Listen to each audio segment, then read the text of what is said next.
இஸ்லாமியர்களும் தீவிரவாதிகள் இல்லைங்க ஐயா. இஸ்லாமில் அதை தவறாக புரிந்து கொண்டவர்கள் சில தீவிரவாதிகள் இருக்கிறாங்க. அவர்களால் இஸ்லாம் மதத்துக்கே கெட்ட பேர், எல்லோருக்குமே கெட்ட பேர். 26 பேர் அப்பாவிகளை கொண்டிருக்கின்றார்கள். அதையும் ஒரு நாடாக நாம் ஒன்றாக இணைந்து நின்று கொண்டிருக்கின்றோம். அது இன்னைக்கு நாம சொல்லி இருக்கோம், பாகிஸ்தான்ல இருந்து யார் இங்கே இருந்தாலும் உடனடியாக திரும்பி செல்ல வேண்டும் என்று சொல்லி இருக்கின்றோம். யார் இந்தியாக்குள் இருக்கக்கூடாது. இந்தியா முழுவதும் முதலமைச்சர்கள் வேலை ஆரம்பிச்சிட்டாங்க. நான் தமிழ்நாடு முதலமைச்சர் சம்பந்தமாக எந்த வேலையுமே ஆரம்பிக்கல. இந்திய அரசு உள்துறை அமைச்சர்கள் என்ன சொல்லி இருக்கிறாங்க, அமித்ஷா அவர்கள், பாகிஸ்தான்ல இருந்து யாராவது விசாவோடு இந்தியாவுக்குள்ள எங்கேயா சுத்திக்கிட்டு இருந்தா உடனே கிளம்பி போயிருங்க. அட்டாரி பார்டர்ல கிளம்பி போயிருங்க, வாகா பார்டர்ல வராது.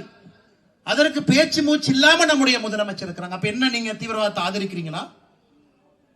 எல்லா காங்கிரஸ் கட்சியை சார்ந்த முதலமைச்சர்கள் எதிர்த்து பேசும் பொழுது தமிழகத்தினுடைய முதலமைச்சருடைய பரிதாபமான நிலை, ஐயோ எதிர்த்து பேசினா ஓட்டு வங்கி கலைஞ்சு போயிருமோ, எதிர்த்து பேசாம இருப்போம். அதையும் பார்க்கின்றோம்.